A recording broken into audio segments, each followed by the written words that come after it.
បាទជ្រាបសួរបងប្អូនទាំងអស់គ្នាជ្រាបសួរបងប្អូនទាំងអស់គ្នាអ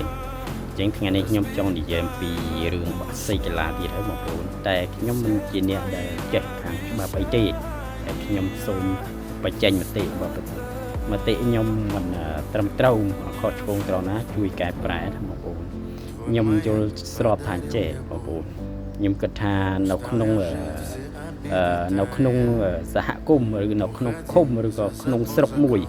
អានេះបើតាមច្បាប់ចង់ឲ្យច្បាប់បង្កើតជាសាធារណៈឡើងវិញអញ្ចឹងណាអញ្ចឹងនៅក្នុងស្រុកមួយអញ្ចឹងអនុញ្ញាតឲ្យអ្នកដែលបើកសាវៀនមាន់2ហើយអ្នកដែលបើកសាវៀនមាន់2ហ្នឹងឬក៏3ហ្នឹងឲ្យអនុញ្ញាតឲ្យបើក3ចុះក្នុងស្រុកមួយឲ្យបើក3អញ្ចឹងឲ្យអ្នកដែលបើកសាវៀនហ្នឹងគឺមកចុះបញ្ជីនៅក្នុងឃុំឬក៏ស្រុកតែម្ដងហើយបងប្រាក់ខែជូនរដ្ឋក្នុងមួយខែ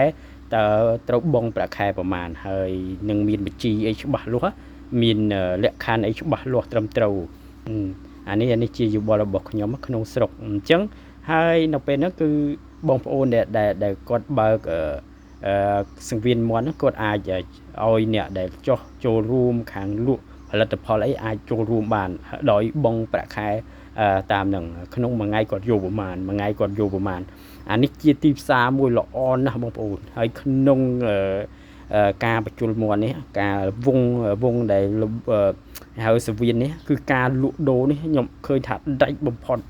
លក់អីដាច់បំផុតបងប្អូនព្រោះខ្ញុំធ្លាប់ចូលទៅលេងនៅប្រទេសទី2ដែលប្រទេសដែលយើងកំពុងតែមានចំនួនក្នុងមួយថ្ងៃហ្នឹងក្នុងថ្ងៃអាទិត្យថ្ងៃសៅរ៍ហ្នឹងខ្ញុំចំណាយលុយអស់ដល់ទៅ 5,000 បាតអស់ដល់ទៅ 5,000 បាតគ្រាន់តែរបៀបថាយើងអត់បានលេងទេយើងគ្រាន់តែចូលមើលយើងគ្រាន់តែហូបចុកហើយក្នុងកន្លែងដែលយើងចូលអីចឹងណាក្នុង2ថ្ងៃខ្ញុំចំណាយអស់ 5,000 បាតស្មើនឹង60,000យើងនិយាយថា60,000ណាក្នុងមួយថ្ងៃហ្នឹងអញ្ចឹងយើងចង់ឲ្យរាជរដ្ឋាភិបាលគិតគូរឡើងវិញត្រង់ចំណុចហ្នឹងដើម្បីយកថវិកាចូលរដ្ឋអូខេថវិកាចូលរដ្ឋដើម្បីជួយឧបត្ថម្ភអីណាឧបត្ថម្ភដូចសម័យឥឡូវគឺមានជនភៀសឹកអីយើងដាក់ជីកញ្ចប់ថវិកាសម្រាប់ជំនួយទៅជនភៀសឹកអីគឺខ្ញុំថាបានផលច្រើនបងប្អូនកន្លែងនេះអានេះជាយោបល់ដែលខ្ញុំគិតទេណាតែខ្ញុំមិនជាអ្នកចេះដឹងខាងច្បាប់អីទេប៉ុន្តែខ្ញុំគ្រាន់ជាយោបល់របស់ខ្ញុំហើយយើងអនុញ្ញាតឲ្យតែមានតែថ្ងៃសៅរ៍និងថ្ងៃអាទិត្យទេអត់ក្រៅពីថ្ងៃហ្នឹងគឺអត់ឲ្យបើកទេហើយយើងមានការចុះបញ្ជីអីត្រឹមត្រូវហ្នឹងគឺខ្ញុំគិតថាល្អមែនតើអញ្ចឹងក្នុងមួយស្រុកហ្នឹងបើក3សង្វៀនហ្នឹងគឺល្អមែនតើហើយជាបើកជាសាធារណៈហើយទៅពេលនេះគឺអ្នកកសែតអ្នកអីហ្នឹងគឺมันអាចរកលុយក្រៅបានទៀតទេគឺគាត់អ្នកបើកសង្វៀននេះក៏គាត់បានបងចូលរាប់ត្រឹមត្រូវហើយបងតាមលក្ខណៈចូលស្រុកតែម្ដងអញ្ចឹងក្នុងមួយខែមួយខែគាត់បង2លានអញ្ចឹងណាតែគាត់អាចរត់រួចអត់គាត់អាចទៅរួចអត់បើគាត់អត់អាចរត់រួចទេគឺយើងឲ្យអ្នកណាដែលចង់រត់រួចនេះគឺគាត់បើកទៅអញ្ចឹងខ្ញុំឃើញថាចំណូលហ្នឹងគឺចូលក្នុងរដ្ឋហើយដែលគាត់បើកនេះគាត់អាចយកផលិតផលដូចជាស្រូវសម្រាប់មាន់ស៊ីឬក៏ផលិតផលអីយកទៅលក់បានណាអាចត្រង់ចំណុចនេះគឺខ្ញុំគិតថាល្អមែនតើជួយហើយចំណុចនេះមួយទៀតបើរាជរដ្ឋាភិបាលនៅតែបិទខាងវិស័យបាក់សីកីឡានេះធ្វើឲ្យបងប្អូនដែលគាត់ចេញមកពីស្រុកថៃភាគច្រើនគាត់នៅស្រុកថៃអាហ្នឹងមួយភាគទូចមិនភាគច្រើនទេមួយភាគទូចដែលគាត់ចេញមកពីប្រទេសថៃនោះគឺគាត់ទៅនោះគឺគាត់ខាងជំនាញខាងថែមាន់ហ្នឹងឯងជំនាញខាងថែមាន់ជំនាញខាងចិញ្ចឹមមាន់នៅពេលហ្នឹងគឺឥឡូវគាត់ធ្លាក់ចំណូលប្រហែលថ្ងៃដែលគេចាប់ពេកនេះគឺគាត់ធ្លាក់ចំណូលខ្ញុំគិតថាគាត់ចេញមកពីថៃគាត់រំពឹងថាគាត់នឹងបើកកសិដ្ឋានមួយទូចសម្រាប់ចិញ្ចឹមមាន់ខាងវិស័យប្រយុទ្ធហ្នឹងសម្រាប់លក់ក្នុងទីផ្សារចិញ្ចឹមគ្រួសាររបស់គាត់ហើយអ្នកខ្លះក៏គាត់មានជំនាញថាគាត់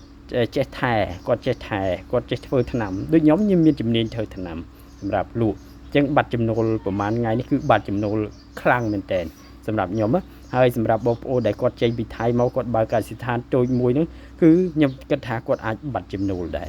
អានេះបើសិនតែយើងបិទខ្លាំងណាស់ពេកធ្វើឲ្យគាត់បាត់ការងារមួយចំនួន បងប្អូនខ្លះគាត់ចេះឲ្យទឹកមន់គាត់ទៅឲ្យទឹកក្នុងសាវៀនមន់មួយគាត់អាចរកចំណូលបាន20000ទៅ30000ហើយបើសិនតែគេឈ្នះទៀតគេឲ្យពីលើនេះដល់100,000ឬក៏50000អានឹងក្នុងមួយថ្ងៃដែលគាត់រកបានអាចដល់20-30 ម៉ឺនណាដែលគាត់មានជំនាញមកពីថៃភាគច្រើនគាត់មានជំនាញមកពីថៃគាត់មិនចង់នៅប្រទេសថៃគាត់មិនចង់នៅប្រទេសទី2នឹងគោះដោយសារតែចំនួននេះគាត់មកស្រុកខ្មែរដើម្បីបើកមុខរបររបស់គាត់ហើយនៅពេលដែលបិទនេះគឺខ្ញុំថាប៉ះពាល់មែនទែនប៉ះពាល់ច្រើនហើយតទៅពេលអញ្ចឹងគាត់អស់ផ្លូវដើរបងប្អូនខ្ញុំជឿជាក់ថាអស់ផ្លូវដើរទី1គាត់ថាគាត់ចង់ទៅថៃវិញគាត់ទៅអត់រួចពិបាកឃើញទេចង់ទៅរកការងារផ្សេងគាត់អត់មានជំនាញច្បាស់គាត់មានជំនាញតែខាងនឹងអញ្ចឹងវាពេលនេះគឺសັບអសល់ក្នុងការរកចិញ្ចឹមគ្រួសាររបស់គាត់អានឹងយើងកន្លែងនេះគឺយើងគួរតែគិតឡើងវិញកែប្រែដើម្បីឲ្យល្អទាំងអស់គ្នាទេមិនកែប្រែឲ្យល្អកកទេដើម្បីឲ្យល្អទាំងអស់គ្នាឲ្យខ្មែរចេះជួយខ្មែរចេះស្រឡាញ់ខ្មែរចេះអធិស្ឋានគ្នាទៅវិញទៅមកក្នុងគ្រាដែលកំពុងតែពិបាកនេះអញ្ចឹងអរគុណច្រើនបងប្អូន